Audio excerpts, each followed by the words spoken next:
ನಮಸ್ಕಾರ. ಪ್ರೇಮನು TV Kannada YouTube ಚಾನಲ್ಗೆ ನಿಮ್ಮೆಲ್ಲರಿಗೂ ಕೂಡ ಸ್ವಾಗತ. ಸ್ನೇಹಿತರೆ, ಇವತ್ತಿನ ವಿಡಿಯೋದಲ್ಲಿ ಪರಿಸರ ಅಧ್ಯಯನಕ್ಕೆ ಸಂಬಂಧಪಟ್ಟ ಹಾಗೆ ಒಂದಷ್ಟು ಪ್ರಶ್ನೋತ್ತರಗಳನ್ನ ನಿಮಗೋಸ್ಕರ ತಗೊಂಡು ಬಂದಿದ್ದೀನಿ. So TET, HSTR, PSTR, GPSTR ಪರೀಕ್ಷೆಗಳಿಗೆ ಬಹಳನೇ ಅನುಕೂಲ ಆಗುತ್ತೆ.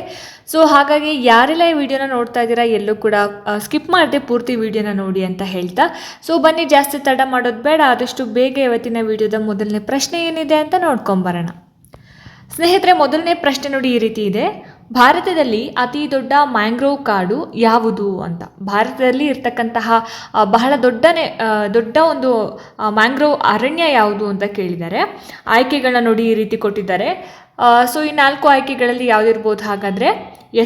ಆಯ್ಕೆ 3 ಸುಂದರಬನ್ಸ್ ಅನ್ನೋದು ಸರಿಯಾಗಿರುವಂತಹ ಉತ್ತರ ಆಗುತ್ತೆ. ಸುಂದರಬನ್ಸ್ ಭಾರತ ಮತ್ತು ಬಾಂಗ್ಲಾದೇಶದಲ್ಲಿ ಹರಡಿಕೊಂಡಿರ್ತಕ್ಕಂತಹ ವಿಶ್ವದ ಅತಿ ದೊಡ್ಡ ಮ್ಯಾಂಗ್ರೋವ್ ಅರಣ್ಯ ಅಂತಲೇ ಹೆಸರುವಾಸಿಯನ್ನು ಪಡ್ಕೊಂಡಿರೋವಂಥದ್ದು. ಇದು ತನ್ನ ಒಂದು ವಿಶಿಷ್ಟ ಜೀವ ವೈವಿಧ್ಯತೆ ಆಗಿರ್ಬೋದು, ಹಾಗೆಯೇ ರಾಯಲ್ ಬೆಂಗಾಲ್ ಅಂತಕ್ಕಂತಹ ಹುಲಿಗಳಿಗೆ ಈ ಒಂದು ಕಾಡು ಹೆಸರುವಾಸಿ ಆಗಿದೆ. ಸೊ ಹಾಗಾಗಿ ಈ ಒಂದು ಪ್ರಶ್ನೆಗೆ ಸುಂದರ್ಬನ್ಸ್ ಅನ್ನೋದು ಸರಿಯಾಗಿರುವಂತಹ ಆನ್ಸರ್ ಆಗುತ್ತೆ. ಎರಡನೇ ಪ್ರಶ್ನೆ, ಪರಿಸರ ವಿಜ್ಞಾನದಲ್ಲಿ ನಿಚ್ ಎಂಬ ಪದವು ಯಾವುದನ್ನು ವಿವರಿಸುತ್ತದೆ? ಅಂದರೆ ಎಕಾಲಜಿಯಲ್ಲಿ ನಿಚ್ ಅಂತಕ್ಕಂತಹ ಒಂದು ಪದ ಯಾವುದನ್ನು ಇಂಡಿಕೇಟ್ ಮಾಡುತ್ತೆ ಅಥವಾ ಎಕ್ಸ್ಪ್ಲೇನ್ ಮಾಡುತ್ತೆ ಅಂತಕ್ಕಂಥದ್ದು. ಸೊ ನೋಡಿ, ಇಲ್ಲಿ ಇಷ್ಟು 4 ಆಯ್ಕೆಗಳಿದ್ದಾವೆ. 4 ಆಯ್ಕೆಗಳಲ್ಲಿ ಸರಿಯಾದ ಉತ್ತರ ಏನು ಹಾಗಾದರೆ? ಆಪ್ಷನ್ 2, ಒಂದು ಪರಿಸರ ವ್ಯವಸ್ಥೆಯಲ್ಲಿ ಜೀವಿಯ ಪಾತ್ರ ಅನ್ನೋದು ಸರಿಯಾದ ಆನ್ಸರ್ ಆಗುತ್ತೆ. ಸೊ ಪರಿಸರ ವಿಜ್ಞಾನದಲ್ಲಿ ಎಕಾಲಜಿಯಲ್ಲಿ ನಿಚ್ ಅಂತಕ್ಕಂತಹ ಒಂದು ಪದ ಏನಿದೆ, ಪರಿಸರ ವ್ಯವಸ್ಥೆಯಲ್ಲಿ ಒಂದು ಜೀವಿ ನಿರ್ವಹಿಸುವಂತಹ ಒಂದು ಪಾತ್ರ ಆಗಿರ್ಬೋದು, ಅದರ ಆವಾಸ ಸ್ಥಾನ ಮತ್ತು ಆಹಾರ ಸಂಬಂಧಗಳು, ಹಾಗೆಯೇ ಸಂಪನ್ಮೂಲಗಳನ್ನು ಬಳಸ್ತಕ್ಕಂತಹ ವಿಧಾನವನ್ನು ಇದು ವಿವರಿಸುತ್ತೆ. ಇದು ಕೇವಲ ವಾಸಸ್ಥಾನ ಅಲ್ಲ, ಅದರ ಬದಲಿಗೆ ಒಂದು ಜೀವಿಯ ಕೆಲಸ ಅಥವಾ ವೃತ್ತಿ ಕೂಡ ಆಗಿರುತ್ತೆ. ಸೊ ಹಾಗಾಗಿ ಇಲ್ಲಿ ಒಂದು ಪರಿಸರ ವ್ಯವಸ್ಥೆಯಲ್ಲಿ ಜೀವಿಯ ಪಾತ್ರ ಅನ್ನೋದು ಸರಿಯಾದಂತಹ ಉತ್ತರ ಆಗಿರುತ್ತೆ. ಮೂರನೇ ಒಂದು ಪ್ರಶ್ನೆ ನೋಡಿ, ಜೈವಿಕ ವಿಘಟನೀಯವಲ್ಲದ ತ್ಯಾಜ್ಯಕ್ಕೆ ಉದಾಹರಣೆ ಕೊಡಿ ಅಂತ ಕೇಳಿದ್ದಾರೆ. ಸೊ ಯಾವುದು ಜೈವಿಕ ವಿಘಟನೀಯವಲ್ಲ ಅನ್ನೋದು? ಕಾಗದ, ತರಕಾರಿ ಸಿಪ್ಪೆ, ಪ್ಲಾಸ್ಟಿಕ್, ಹತ್ತಿ, ಬಟ್ಟೆ. ಸೊ ಏನಿರ್ಬೋದು ಹಾಗಾದರೆ ಇದಕ್ಕೆ ಸರಿಯಾದ ಉತ್ತರ? ಆಪ್ಷನ್ 3 ಪ್ಲಾಸ್ಟಿಕ್ ಅನ್ನೋದು ಆನ್ಸರ್ ಆಗುತ್ತೆ. ಪ್ಲಾಸ್ಟಿಕ್ ಒಂದು ಜೈವಿಕ ವಿಘಟನೀಯವಲ್ಲದ ಒಂದು ತ್ಯಾಜ್ಯ ಆಗಿರುತ್ತೆ. ಇದು ನೈಸರ್ಗಿಕವಾಗಿ ಯಾವುದೇ ಕಾರಣಕ್ಕೂ ವಿಭಜನೆಗೊಳ್ಳೋದಿಲ್ಲ ಮತ್ತು ಪರಿಸರದಲ್ಲಿ ಬಹಳ ದೀರ್ಘಕಾಲದವರೆಗೆ ಇದು ಉಳಿದು ಹೋಗುತ್ತೆ. ಕಾಗದ ಆಗಿರ್ಬೋದು, ತರಕಾರಿ ಸಿಪ್ಪೆ ಮತ್ತು ಹತ್ತಿ ಬಟ್ಟೆ ಇದೆಲ್ಲವೂ ಕೂಡ ಜೈವಿಕ ವಿಘಟನೀಯ ವಸ್ತುಗಳಾಗಿರುತ್ತೆ. ಆದರೆ ಪ್ಲಾಸ್ಟಿಕ್ ಮಾತ್ರ ಏನು ಜೈವಿಕ ವಿಘಟನೀಯ ವಸ್ತು ಅಲ್ಲ. ಸೊ ಹಾಗಾಗಿ ಆಪ್ಷನ್ 3 ಸರಿಯಾದ ಆನ್ಸರ್ ಆಗುತ್ತೆ. 4ನೇ ಪ್ರಶ್ನೆ, ಪ್ರಾದೇಶಿಕ ಜೀವ ವೈವಿಧ್ಯತೆಗೆ ಉದಾಹರಣೆ ಯಾವುದು ಅಂತ ಕೇಳಿದ್ದಾರೆ. ಸೊ ಯಾವುದು ಪ್ರಾದೇಶಿಕ ಜೀವ ವೈವಿಧ್ಯತೆಗೆ ಉದಾಹರಣೆಯಾಗಿ ಕೊಡ್ಬೋದು ನಾವು ಹಾಗಾದರೆ? ಆಯ್ಕೆಗಳು ನೋಡಿ, ಇಲ್ಲಿ 4 ಆಯ್ಕೆಗಳಿದ್ದಾವೆ. 4 ಆಯ್ಕೆಗಳಲ್ಲಿ ಸರಿಯಾಗಿರುವಂತಹ ಉತ್ತರ ಏನು? ಆಪ್ಷನ್ 2, ಒಂದು ದೇಶದ ಸಸ್ಯ ಮತ್ತು ಪ್ರಾಣಿ ಪ್ರಭೇದಗಳು. ಸೊ ಏನಕ್ಕೆ ಈ ಆನ್ಸರ್ ಅಂತ ಹೇಳಿದ್ರೆ, ಪ್ರಾದೇಶಿಕ ಜೀವ ವೈವಿಧ್ಯತೆ ಅಂತಂದರೆ ಒಂದು ನಿರ್ದಿಷ್ಟ ಪ್ರದೇಶ ಅಥವಾ ಒಂದು ದೇಶದಲ್ಲಿ ಕಂಡು ಬರ್ತಕ್ಕಂತಹ ಸಸ್ಯ ಮತ್ತು ಪ್ರಾಣಿ ಪ್ರಭೇದಗಳ ವೈವಿಧ್ಯತೆ. ಇದು ಸ್ಥಳೀಯ ಆಗಿರ್ಬೋದು, ರಾಷ್ಟ್ರೀಯ ಅಥವಾ ಅಂತಾರಾಷ್ಟ್ರೀಯ ಮಟ್ಟದಲ್ಲಿ ಇದನ್ನು ನಾವು ಅಪ್ಲೈ ಮಾಡಬಹುದು. ಸೊ ಹಾಗಾಗಿ ಆಪ್ಷನ್ 2, ಒಂದು ದೇಶದ ಸಸ್ಯ ಮತ್ತು ಪ್ರಾಣಿ ಪ್ರಭೇದಗಳು ಅನ್ನೋದು ಸರಿಯಾಗಿರುವಂತಹ ಆನ್ಸರ್ ಆಗಿರುತ್ತೆ. 5ನೇ ಪ್ರಶ್ನೆ, ಜೀವಗೋಳದಲ್ಲಿ ಬಯೋಸ್ಫಿಯರ್ ಶಕ್ತಿಯ ಹರಿವು ಹೇಗೆ ಸಂಭವಿಸುತ್ತದೆ ಅಂತ ಕೇಳಿದ್ದಾರೆ. ಸೊ ಏನಿರ್ಬೋದು ಹಾಗಾದರೆ ಇದಕ್ಕೆ ಆನ್ಸರು? ನೋಡಿ, ಇಲ್ಲಿ ಆಯ್ಕೆಗಳು ಈ ರೀತಿ ಇದೆ. ವೃತ್ತಾಕಾರವಾಗಿ ಒಂದು ದಿಕ್ಕಿನಲ್ಲಿ ಅಂದರೆ ಏಕಮುಖವಾಗಿ ಎರಡೂ ದಿಕ್ಕಿನಲ್ಲಿ ಶಕ್ತಿಯ ಹರಿವು ಸಂಭವಿಸುವುದಿಲ್ಲ ಅಂತ ಕೇಳಿದ್ದಾರೆ. ಆನ್ಸರ್ ಏನಪ್ಪ ಅಂತ ಹೇಳಿದ್ರೆ ಆಪ್ಷನ್ 2, ಒಂದು ದಿಕ್ಕಿನಲ್ಲಿ ಅಥವಾ ಏಕಮುಖ. ಸೊ ಈ ಬಯೋಸ್ಫಿಯರ್ನಲ್ಲಿ ಏನಾಗುತ್ತೆ, ಶಕ್ತಿಯ ಹರಿವು ಏಕಮುಖದಲ್ಲಿ ಸಂಭವಿಸುವಂಥದ್ದು. ಸೂರ್ಯನಿಂದ ಶಕ್ತಿ ಏನಾಗುತ್ತೆ ಉತ್ಪಾದಕರಿಗೆ, ಆಮೇಲೆ ಅನುಭೋಗಿಗಳಿಗೆ, ಫೈನಲ್ ಆಗಿ ವಿಘಟಕಗಳಿಗೆ ಇದು ಫ್ಲೋ ಆಗ್ತಾ ಹೋಗುತ್ತೆ. ಶಕ್ತಿ ಅಂತಕ್ಕಂಥದ್ದು ಒಂದು ಬಾರಿ ಬಳಕೆಯಾದ ನಂತರ ಒಂದು ನಷ್ಟ ಆಗುತ್ತೆ, ಆಮೇಲೆ ಮರುಬಳಕೆ ಆಗೋದಿಲ್ಲ. ಸೊ ಹಾಗಾಗಿ ಇಲ್ಲಿ ಈ ಒಂದು ಪ್ರಶ್ನೆಗೆ ಏಕಮುಖ ಅನ್ನೋದು ಸರಿಯಾಗಿರುವಂತಹ ಉತ್ತರ ಆಗಿರುತ್ತೆ. 6ನೇ ಒಂದು ಪ್ರಶ್ನೆ, ಪರಿಸರ ವ್ಯವಸ್ಥೆಯು ಸಮತೋಲನದಲ್ಲಿರಲು ಯಾವುದು ಮುಖ್ಯ ಕಾರಣ ಅಂತ ಕೇಳಿದ್ದಾರೆ. ಸೊ ಪರಿಸರ ವ್ಯವಸ್ಥೆ ಸಮತೋಲನದಲ್ಲಿ ಇರಬೇಕು ಅಂತ ಹೇಳಿದ್ರೆ ಏನು ಮುಖ್ಯ ಕಾರಣ ಇರಬೇಕು ಅಂತ ಪ್ರಶ್ನೆ. ಸೊ ಆಯ್ಕೆ ನೋಡಿ ಈ ರೀತಿ ಇದೆ. ಸರಿಯಾಗಿರುವಂತಹ ಉತ್ತರ ಏನಿರ್ಬೋದು ಹಾಗಾದ್ರೆ ಇದಕ್ಕೆ ಆಪ್ಷನ್ 2 ಪೋಷಕಾಂಶಗಳ ಮರುಬಳಕೆ ಅನ್ನೋದು ಸರಿಯಾದ ಆನ್ಸರ್ ಆಗುತ್ತೆ. ಸೊ ಪರಿಸರ ವ್ಯವಸ್ಥೆ ಏನಿದೆ ಸಮತೋಲನದಲ್ಲಿ ಇರಬೇಕಂದ್ರೆ ಪೋಷಕಾಂಶಗಳ ಒಂದು ಮರುಬಳಕೆ ಸೊ ಬಹಳನೇ ಇಂಪಾರ್ಟೆಂಟ್ ಆಗುತ್ತೆ. ವಿಘಟಕಗಳು ಸತ್ತ ಜೀವಿಗಳು ಮತ್ತು ತ್ಯಾಜ್ಯದಿಂದ ಪೋಷಕಾಂಶಗಳನ್ನು ಮಣ್ಣಿಗೆ ಬಿಡುಗಡೆ ಮಾಡುತ್ತೆ. ಇದರಿಂದ ಏನಾಗುತ್ತೆ, ಸಸ್ಯಗಳು ಅದನ್ನು ಮತ್ತೆ ಬಳಸಬಹುದಾಗಿರುತ್ತೆ. ಹಾಗಾಗಿ ಪೋಷಕಾಂಶಗಳ ಮರುಬಳಕೆ ಅನ್ನೋದು ಸರಿಯಾಗಿರುವಂತಹ ಉತ್ತರ ಆಗಿರುತ್ತೆ. 7ನೇ ಒಂದು ಪ್ರಶ್ನೆ, ನೈಸರ್ಗಿಕ ವಿಕೋಪಗಳಿಗೆ ನ್ಯಾಚುರಲ್ ಡಿಸಾಸ್ಟರ್ಸ್ ಯಾವುದು ಬೆಸ್ಟ್ ಎಕ್ಸಾಂಪಲ್ ಈ 4 ಆಯ್ಕೆಗಳಲ್ಲಿ ಅಂತ ಕೇಳಿದ್ದಾರೆ. ಸೊ ಭೂಕಂಪ, ಸುನಾಮಿ, ಪ್ರವಾಹ ಮತ್ತು ಮೇಲಿನ ಎಲ್ಲವೂ ಅಂತ ಇದೆ. ಏನಿರ್ಬೋದು ಹಾಗಾದರೆ ಎಸ್ ಆಪ್ಷನ್ 4 ಮೇಲಿನ ಎಲ್ಲವೂ ಅನ್ನೋದು ಆನ್ಸರ್ ಆಗುತ್ತೆ. ನೈಸರ್ಗಿಕ ವಿಕೋಪಗಳು ಅಂತಂದಾಗ ಇದರಲ್ಲಿ ಯಾವುದೇ ರೀತಿಯಾದಂತಹ ಮಾನವನ ಹಸ್ತಕ್ಷೇಪ ಇರೋದಿಲ್ಲ. ಇದು ನ್ಯಾಚುರಲ್ ಆಗಿ ನೈಸರ್ಗಿಕವಾಗಿ ಸಂಭವಿಸುವಂತಹ ಘಟನೆಗಳಾಗಿರುತ್ತೆ. ಸೊ ಈ ಭೂಕಂಪ, ಸುನಾಮಿ, ಪ್ರವಾಹ ಇದೆಲ್ಲವೂ ಕೂಡ ನೈಸರ್ಗಿಕ ವಿಕೋಪಗಳಿಗೆ ಕಾರಣ ಆಗುವಂಥದ್ದು. ಹಾಗಾಗಿ ಇದಕ್ಕೆ ನಾವು ಮೇಲಿನ ಎಲ್ಲವೂ ಅಂತಕ್ಕಂತಹ ಆನ್ಸರ್ನ ನಾವು ಟಿಕ್ ಮಾಡಬೇಕಾಗತ್ತೆ. ಮುಂದಿನ ಪ್ರಶ್ನೆ 38ನೇ ಪ್ರಶ್ನೆ ನೋಡೋಣ. ಪರಿಸರ ಮಾಲಿನ್ಯವನ್ನ ನಿಯಂತ್ರಿಸುವಲ್ಲಿ 3Rs ತತ್ವಗಳು ಯಾವುದು ಅಂತ ಕೇಳಿದ್ದಾರೆ. ಸೊ 3 ತತ್ವಗಳು ಯಾವುದು, ಪರಿಸರ ಮಾಲಿನ್ಯವನ್ನು ನಾವು ಕಂಟ್ರೋಲ್ ಮಾಡೋದ್ರಲ್ಲಿ 3 ತತ್ವಗಳು ಯಾವುದು ಅಂತ ಹೇಳಿಬಿಟ್ಟು 3Rs ತತ್ವಗಳು ಯಾವುದು ಅಂತ. ಸೊ ನೋಡಿ ಇಲ್ಲಿ ಆಯ್ಕೆಗಳು ಈ ರೀತಿ ಕೊಟ್ಟಿದ್ದಾರೆ.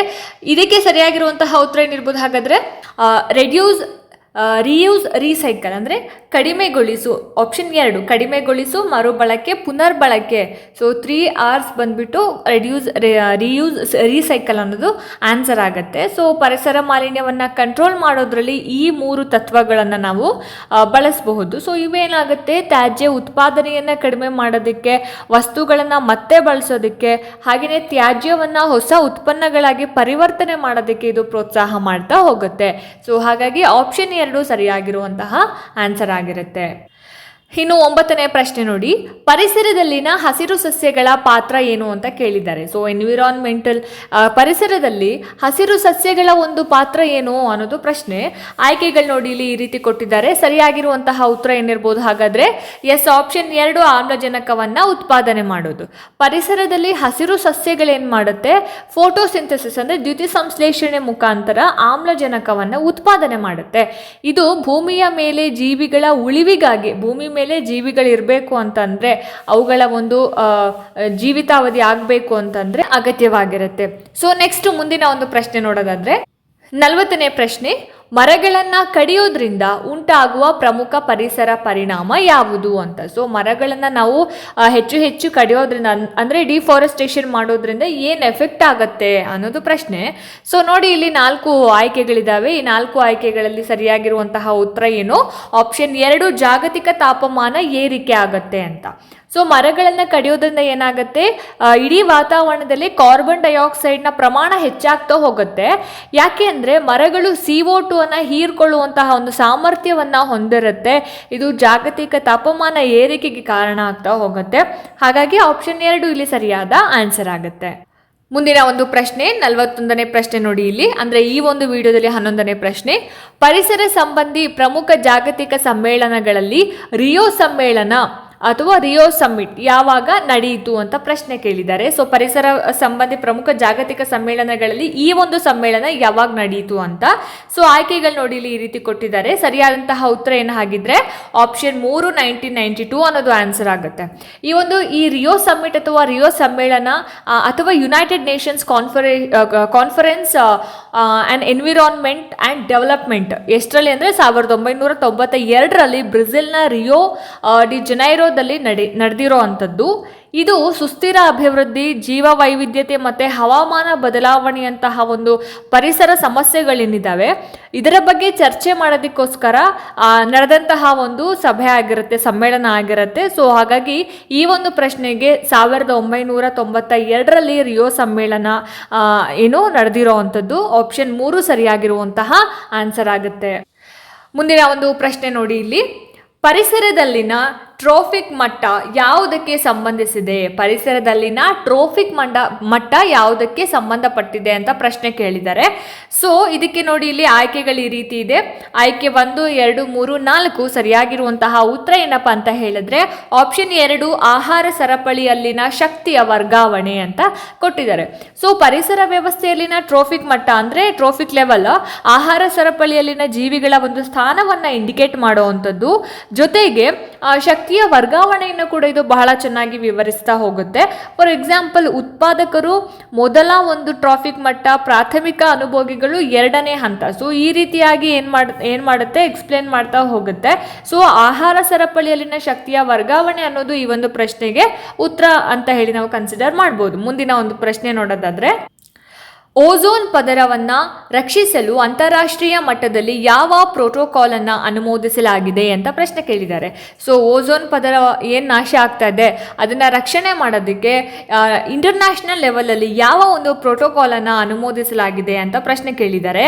ಸೊ ಇದಕ್ಕೆ ಆನ್ಸರ್ ಏನಿರ್ಬೋದು ಹಾಗಾದ್ರೆ ನೋಡಿ, ಆಯ್ಕೆಗಳು ಸ್ಕ್ರೀನ್ ಮೇಲೆ ಕಾಣಿಸ್ತಾ ಇದೆ. ಸರಿಯಾಗಿರುವಂತಹ ಉತ್ತರ ಏನು?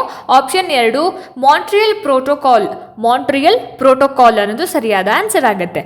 ಸೊ ಈ ಒಂದು ಓಝೋನ್ ಪದರವನ್ನ ರಕ್ಷಣೆ ಮಾಡೋದಕ್ಕೋಸ್ಕರ ಅಂತಾರಾಷ್ಟ್ರೀಯ ಮಟ್ಟದಲ್ಲಿ 1987ರಲ್ಲಿ ಮಾಂಟ್ರಿಯಲ್ ಪ್ರೋಟೋಕಾಲ್ ಅನ್ನು ಅನುಮೋದಿಸ್ತಾರೆ. ಇದು ಓಝೋನ್ ಸವಕಳಿಗೆ ಅಂದ್ರೆ ಓಝೋನ್ ಪದರದ ನಾಶಕ್ಕೆ ಕಾರಣ ಆಗ್ತಕ್ಕಂತಹ CFCs ಅಂದ್ರೆ ಕ್ಲೋರೋಫ್ಲೋರೋ ಕಾರ್ಬನ್ಗಳು ಮತ್ತೆ ಬೇರೆ ಬೇರೆ ರಾಸಾಯನಿಕಗಳ ಉತ್ಪಾದನೆ ಮತ್ತೆ ಬಳಕೆಯನ್ನ ಹಂತ ಹಂತವಾಗಿ ಸ್ಟಾಪ್ ಮಾಡ್ತಕ್ಕಂತಹ ಒಂದು ಗುರಿಯನ್ನ ಹೊಂದಿರೋ ಅಂಥದ್ದು. ಸೊ ಹಾಗಾಗಿ ಆಪ್ಷನ್ 2 ಮಾಂಟ್ರಿಯಲ್ ಪ್ರೋಟೋಕಾಲ್ ಅನ್ನೋದು ಸರಿಯಾದ ಆನ್ಸರ್ ಆಗುತ್ತೆ. ಮುಂದಿನ ಪ್ರಶ್ನೆ, ಮರುಬಳಕೆ ರೀಸೈಕ್ಲಿಂಗ್ ಅಂದರೆ ಏನು ಅಂತ. ಸೊ ಇದು ಬಹಳ ಈಸಿ ಪ್ರಶ್ನೆ ನನ್ನ ಪ್ರಕಾರ. ಸೊ ಇದಕ್ಕೆ ನೋಡಿ ಆಯ್ಕೆಗಳು ಈ ರೀತಿ ಕೊಟ್ಟಿದ್ದಾರೆ. ಸರಿಯಾಗಿರುವಂತಹ ಉತ್ತರ ಯಾವುದಿರ್ಬೋದು ಹಾಗಾದರೆ ಆಪ್ಷನ್ 3 ಬಳಸಿದ ವಸ್ತುಗಳಿಂದ ಹೊಸ ಉತ್ಪನ್ನಗಳನ್ನು ತಯಾರಿಸೋದು. ಮರುಬಳಕೆ ಅಥವಾ ಇಂಗ್ಲೀಷ್ನಲ್ಲಿ ರೀಸೈಕ್ಲಿಂಗ್ ಅಂತ ಏನು ಹೇಳ್ತೀವಲ್ಲ, ಹಾಗಂದ್ರೆ ಬಳಸಿದ ವಸ್ತುಗಳನ್ನು ಬೇರೆ ಬೇರೆ ಹೊಸ ವಸ್ತುಗಳನ್ನಾಗಿ ಪರಿವರ್ತನೆ ಮಾಡ್ತಕ್ಕಂತಹ ಒಂದು ಕ್ರಿಯೆ. ಇದೇನಾಗುತ್ತೆ, ತ್ಯಾಜ್ಯವನ್ನು ಕಡಿಮೆ ಮಾಡೋದಕ್ಕೆ ಮತ್ತು ನೈಸರ್ಗಿಕ ಸಂಪನ್ಮೂಲಗಳನ್ನು ಸಂರಕ್ಷಣೆ ಮಾಡೋದಕ್ಕೆ, ಪರಿಸರ ಮಾಲಿನ್ಯವನ್ನು ಕಡಿಮೆ ಮಾಡೋದಕ್ಕೆ ಇದು ಸಹಾಯ ಮಾಡ್ತಾ ಹೋಗುತ್ತೆ. ಹಾಗಾಗಿ ಆಪ್ಷನ್ 3 ಇದಕ್ಕೆ ಸರಿಯಾಗಿರುವಂತಹ ಆನ್ಸರ್ ಆಗಿರುತ್ತೆ. ಮುಂದಿನ ಒಂದು ಪ್ರಶ್ನೆ ನೋಡಿ, ಇಲ್ಲಿ ಭಾರತದಲ್ಲಿ ಹುಲಿ ಯೋಜನೆ ಯಾವಾಗ ಪ್ರಾರಂಭ ಆಯಿತು ಅಂತ ಪ್ರಶ್ನೆ ಕೇಳಿದ್ದಾರೆ. ಯಾವಾಗ ಈ ಒಂದು ಪ್ರಾಜೆಕ್ಟ್ ಟೈಗರ್ ಯಾವಾಗ ಶುರು ಆಯಿತು ಅನ್ನೋದು ಪ್ರಶ್ನೆ. ನೋಡಿ ಇಲ್ಲಿ ಆಯ್ಕೆಗಳು ಈ ರೀತಿ ಕೊಟ್ಟಿದ್ದಾರೆ. ಸರಿಯಾಗಿರುವಂತಹ ಉತ್ತರ ಏನಿರ್ಬೋದು ಹಾಗಾದ್ರೆ ಆಪ್ಷನ್ 2 1973. ಭಾರತದಲ್ಲಿ ಹುಲಿ ಯೋಜನೆ ಪ್ರಾಜೆಕ್ಟ್ ಟೈಗರ್ ಹುಲಿಗಳನ್ನ ಸಂರಕ್ಷಣೆ ಮಾಡ್ತಕ್ಕಂತಹ ಒಂದು ಉದ್ದೇಶದಿಂದ 1973ರಲ್ಲಿ ಪ್ರಾರಂಭ ಆಗುತ್ತೆ. ಇದು ಭಾರತದ ಪ್ರಮುಖ ವನ್ಯಜೀವಿ ಸಂರಕ್ಷಣಾ ಉಪಕ್ರಮಗಳಲ್ಲಿ ಒಂದಾಗಿದೆ ಅಂತ ಹೇಳಿ ನಾವು ಇದನ್ನ ಹೇಳ್ತಾ ಹೋಗ್ಬೋದು. ಸೊ ಹಾಗಾಗಿ 1973 ಪ್ರಾಜೆಕ್ಟ್ ಟೈಗರ್ ಬಂದ್ಬಿಟ್ಟು 1973 ಅನ್ನೋದು ಸರಿಯಾದ ಆನ್ಸರ್ ಆಗುತ್ತೆ. ಮುಂದಿನ ಪ್ರಶ್ನೆ, ಪರಿಸರ ವ್ಯವಸ್ಥೆಯಲ್ಲಿ ಡಿಕಂಪೋಸರ್ಗಳ ಪಾತ್ರ ಏನು ಅಂತ ಕೇಳಿದ್ದಾರೆ. ಏನು ಡಿಕಂಪೋಸರ್ಗಳ ಒಂದು ಪಾತ್ರ ಏನಿರುತ್ತೆ ಪರಿಸರ ವ್ಯವಸ್ಥೆಯಲ್ಲಿ ಅನ್ನೋದು. ಸೊ ನೋಡಿ ಇಲ್ಲಿ ಆಯ್ಕೆ 1, 2, 3, 4 ಸರಿಯಾಗಿರುವಂತಹ ಉತ್ತರ ಏನಿರ್ಬೋದು ಹಾಗಾದ್ರೆ ಎಸ್, ಆಪ್ಷನ್ 3 ಸತ್ತ ಜೀವಿಗಳನ್ನ ವಿಭಜಿಸಿ ಪೋಷಕಾಂಶಗಳನ್ನ ಮಣ್ಣಿಗೆ ಸೇರಿಸೋದು ಅಂತ. ಸೊ ಪರಿಸರ ವ್ಯವಸ್ಥೆಯಲ್ಲಿ ಡಿಕಂಪೋಸರ್ಗಳು ಅಥವಾ ವಿಘಟಕಗಳು ಅಂತಂದ್ರೆ ಬ್ಯಾಕ್ಟೀರಿಯಾ ಮತ್ತೆ ಶಿಲೀಂಧ್ರಗಳೇನಿದ್ದಾವೆ, ಇವು ಸತ್ತ ಜೀವಿಗಳು ಮತ್ತೆ ಸಸ್ಯಗಳು ಹಾಗೆ ಪ್ರಾಣಿಗಳ ತ್ಯಾಜ್ಯವನ್ನ ಡಿವೈಡ್ ಮಾಡಿ ಅದರಲ್ಲಿ ಇರ್ತಕ್ಕಂತಹ ಪೋಷಕಾಂಶಗಳನ್ನ ಮಣ್ಣಿಗೆ ಸೇರಿಸುವಂಥದ್ದು. ಇದು ಪೋಷಕಾಂಶಗಳ ಚಕ್ರಕ್ಕೆ ಬಹಳನೇ ಅಗತ್ಯವಾಗಿರುತ್ತೆ. ಸೊ ಹಾಗಾಗಿ ಈ ಒಂದು ಪ್ರಶ್ನೆಗೆ ಸತ್ತ ಜೀವಿಗಳನ್ನ ವಿಭಜಿಸಿ ಪೋಷಕಾಂಶಗಳನ್ನ ಮಣ್ಣಿಗೆ ಸೇರಿಸೋದು ಅನ್ನೋದು ಸರಿಯಾದ ಆನ್ಸರ್ ಆಗುತ್ತೆ. ಇದು ಏನು ಡಿಕಂಪೋಸರ್ಗಳ ಒಂದು ಪಾತ್ರವಾಗಿರುವಂಥದ್ದು. ಮುಂದಿನ ಒಂದು ಪ್ರಶ್ನೆ ನೋಡಿ, ಇಲ್ಲಿ ಪರಿಸರದಲ್ಲಿ ಧ್ವನಿ ಮಾಲಿನ್ಯವನ್ನ ಅಂದ್ರೆ ನಾಯ್ಸ್ ಪೊಲ್ಯೂಷನ್ ಯಾವ ಘಟಕಗಳಲ್ಲಿ ಅಳೆಯಲಾಗುತ್ತದೆ? ನಾಯ್ಸ್ ಪೊಲ್ಯೂಷನ್ ಅನ್ನ ಯಾವ ಒಂದು ಘಟಕದಲ್ಲಿ ಮೆಜರ್ ಮಾಡ್ತಾರೆ ಅನ್ನೋದು ಪ್ರಶ್ನೆ ಆಗಿರುತ್ತೆ. ಸೊ ನೋಡಿ ಇಲ್ಲಿ ಇದಕ್ಕೆ ಆಯ್ಕೆಗಳನ್ನ ಈ ರೀತಿ ಕೊಟ್ಟಿದ್ದಾರೆ. ವ್ಯಾಟ್ಸ್, ಜೂಲ್ಸ್ ಅಥವಾ ಜೌಲ್ಸ್ ಅಂತ ಹೇಳಿ, ಇಲ್ಲಿ ಜೂಲ್ಸ್ ಅಂತ ಕೊಟ್ಟಿದ್ದಾರೆ. ಡೆಸಿಬಲ್ ಹಾಗೇನೆ ಫ್ಯಾರನ್ ಹೀಟ್ ಅಂತ ಹೇಳಿ. ಆನ್ಸರ್ ಏನು? ಆಪ್ಷನ್ 3 ಡೆಸಿಬಲ್ ಅನ್ನೋದು ಸರಿಯಾದ ಉತ್ತರ ಆಗಿರುತ್ತೆ. ಸೊ ಪರಿಸರದಲ್ಲಿ ಧ್ವನಿ ಮಾಲಿನ್ಯವನ್ನ ಅಂದ್ರೆ ನಾಯ್ಸ್ ಪೊಲ್ಯೂಷನ್ ಅನ್ನ ಡೆಸಿಬಲ್ ಘಟಕಗಳಲ್ಲಿ ಮೆಜರ್ ಮಾಡ್ತಾರೆ. ಧ್ವನಿಯ ತೀವ್ರತೆಯನ್ನ ಇದು ಡೆಸಿಬಲ್ ಇಂಡಿಕೇಟ್ ಮಾಡೋದ್ರಿಂದ ಡೆಸಿಬಲ್ ಅನ್ನೋದು ನಾವು ಆನ್ಸರ್ ಆಗಿ ತಗೊಳ್ಬಹುದು. ಮುಂದಿನ ಪ್ರಶ್ನೆ, 48ನೇ ಪ್ರಶ್ನೆ ನೋಡಿ ಇಲ್ಲಿ, ಸುಸ್ಥಿರ ಅಭಿವೃದ್ಧಿಯ ಮುಖ್ಯ ಉದ್ದೇಶ ಏನು ಅಂತ ಕೇಳಿದ್ದಾರೆ. ಸಸ್ಟೈನೇಬಲ್ ಡೆವಲಪ್ಮೆಂಟ್ ಏನಿದರ ಒಂದು ಮುಖ್ಯ ಉದ್ದೇಶ ಅಂತ. ಸೊ ನೋಡಿ ಇಲ್ಲಿ ಆಯ್ಕೆಗಳು ಈ ರೀತಿ ಕೊಟ್ಟಿದ್ದಾರೆ. ಏನಿರ್ಬೋದು ಹಾಗಾದರೆ ಸರಿಯಾಗಿರುವಂತಹ ಉತ್ತರ ಅಂತ ಹೇಳಿದ್ರೆ ಆಪ್ಷನ್ ಬಂದು ಪರಿಸರವನ್ನು ಹಾಳು ಮಾಡದೆ, ಆಪ್ಷನ್ 2 ಪರಿಸರವನ್ನು ಹಾಳು ಮಾಡದೆ ಆರ್ಥಿಕ ಅಭಿವೃದ್ಧಿ ಸಾಧಿಸೋದು ಅಂತ. ಸೊ ಸಸ್ಟೈನೇಬಲ್ ಡೆವಲಪ್ಮೆಂಟ್ ಮುಖ್ಯ ಉದ್ದೇಶ ಬಂದು ಭವಿಷ್ಯದ ಪೀಳಿಗೆಯ ಒಂದು ಅಗತ್ಯತೆಗಳನ್ನು ಪೂರೈಸ್ತಕ್ಕಂತಹ ಸಾಮರ್ಥ್ಯಕ್ಕೆ ಯಾವುದೇ ರೀತಿ ಧಕ್ಕೆ ಆಗದ ಹಾಗೆ ಪ್ರಸ್ತುತ ಪೀಳಿಗೆಯ ಅಗತ್ಯಗಳನ್ನು ಪೂರೈಸಿಕೊಳ್ಳೋದು. ಇದೇನಾಗುತ್ತೆ, ಪರಿಸರವನ್ನು ಹಾಳು ಮಾಡದೆ ಆರ್ಥಿಕ ಅಭಿವೃದ್ಧಿ ಸಾಧಿಸೋದನ್ನು ಒಳಗೊಂಡಿರುತ್ತೆ. ಸೊ ಇದು ಏನು ಸಸ್ಟೈನೇಬಲ್ ಡೆವಲಪ್ಮೆಂಟ್ ಅಂದರೆ ಸುಸ್ಥಿರ ಅಭಿವೃದ್ಧಿಯ ಒಂದು ಉದ್ದೇಶ ಅಂತ ನಾವಿಲ್ಲಿ ಹೇಳ್ಬೋದು. ಮುಂದಿನ ಪ್ರಶ್ನೆ, ಭಾರತದಲ್ಲಿ ಪರಿಸರ ದಿನ ಎಂದು ಯಾವುದನ್ನು ಆಚರಣೆ ಮಾಡ್ತೀವಿ ಅಂತ ಕೇಳಿದ್ದಾರೆ. ಸೊ ಈಗಷ್ಟೇ ಆಚರಣೆ ಮಾಡಿದ್ವಿ ಅಲ್ಲ ಪರಿಸರ ದಿನವನ್ನು ನಾವು ಇದೇ ತಿಂಗಳಲ್ಲಿ. ಯಾವುದಿರ್ಬೋದು ಹಾಗಾದರೆ ಆನ್ಸರು ಎಸ್, ಜೂನ್ 5. ಭಾರತದಲ್ಲಿ ವಿಶ್ವ ಪರಿಸರ ದಿನವನ್ನು ವಿಶ್ವದಾದ್ಯಂತ ನಾವು ಆಚರಿಸುವ ಹಾಗೆ ಜೂನ್ 5ರಂದು ಆಚರಣೆ ಮಾಡ್ತೀವಿ. ಇದು ಪರಿಸರ ಸಂರಕ್ಷಣೆ ಮತ್ತು ಜಾಗೃತಿಗಾಗಿ ಒಂದು ಪ್ರಮುಖ ದಿನವನ್ನಾಗಿ ನಾವು ಇಟ್ಟಿರೋ ಅಂಥದ್ದು. ಸೊ ಹಾಗಾಗಿ ಜೂನ್ 5ನೇ ತಾರೀಕಿನ ನಾವು ಪರಿಸರ ದಿನವನ್ನ ಆಚರಣೆ ಮಾಡುವಂಥದ್ದು. ಮುಂದಿನ ಒಂದು ಪ್ರಶ್ನೆ, ಪರಿಸರದಲ್ಲಿನ ಜೈವಿಕ ವೈವಿಧ್ಯತೆ ಅಂದರೆ ಏನು ಅಂತ ಕೇಳಿದ್ದಾರೆ. ಸೊ ಬಯೋಡೈವರ್ಸಿಟಿ ಅಂದರೆ ಏನು ಅಂತ ಪ್ರಶ್ನೆ. ಇದಕ್ಕೆ ಏನಿರ್ಬೋದು ಹಾಗಾದರೆ ಸರಿಯಾಗಿರುವಂತಹ ಉತ್ತರ ಅಂತ ಹೇಳಿದ್ರೆ ಆಪ್ಷನ್ 3 ಭೂಮಿಯ ಮೇಲಿನ ಜೀವರೂಪಗಳ ವೈವಿಧ್ಯತೆ, ಅವುಗಳ ಪರಿಸರ ವ್ಯವಸ್ಥೆಗಳು ಮತ್ತು ಅವುಗಳು ಒಳಗೊಂಡಿರ್ತಕ್ಕಂತಹ ಒಂದು ಪರಿಸರ ಕ್ರಿಯೆಗಳನ್ನು ನಾವು ಏನಂತ ಹೇಳಿ ಕರಿಬಹುದು, ಬಯೋಡೈವರ್ಸಿಟಿ ಅಂತ ಹೇಳಿ ಕರಿತೀವಿ. ಸೊ ಹಾಗಾಗಿ option 3 is the right answer. So ನೋಡಿದ್ರಲ್ಲ ಸ್ನೇಹಿತರೆ, ಇದಾಗಿತ್ತು ಇವತ್ತಿನ ಪರಿಸರ ಅಧ್ಯಯನಕ್ಕೆ ಸಂಬಂಧಪಟ್ಟ ಹಾಗೆ ಒಂದಷ್ಟು ಪ್ರಶ್ನೋತ್ತರಗಳು. ಸೊ ಈ ವಿಡಿಯೋ ನಿಮಗೆ ಇಷ್ಟ ಆಗಿದೆ, ಅನುಕೂಲ ಆಗಿದೆ ಅಂತ ಭಾವಿಸ್ತೀನಿ. ಇಷ್ಟ ಆಯಿತು ಅಂತಂದರೆ ದಯವಿಟ್ಟು ಲೈಕ್ ಮಾಡಿ, ಶೇರ್ ಮಾಡಿ. ಹಾಗೆ ನಿಮ್ಮ ಅನಿಸಿಕೆ ಅಭಿಪ್ರಾಯಗಳು ಏನೇ ಇದ್ರೂ ಕೂಡ ನನಗೆ ಕಾಮೆಂಟ್ ಸೆಕ್ಷನಲ್ಲಿ ತಿಳಿಸಿ ಅಂತ ಹೇಳ್ತಾ, ಇದೇ ರೀತಿ ಹೆಚ್ಚಿನ ವೀಡಿಯೋಸ್ಗಳಿಗೋಸ್ಕರ ನಿರಂತರವಾಗಿ ನನ್ನ ಚಾನಲನ್ನು ನೋಡ್ತಾ ಇರಿ. ಮುಂದಿನ ವೀಡಿಯೋಸ್ಗಳಲ್ಲಿ ನಾನು ನಿಮಗೆ ಸಿಗ್ತೀನಿ. ಅಲ್ಲಿ ತನಕ ಎಲ್ರಿಗೂ ನಮಸ್ಕಾರ.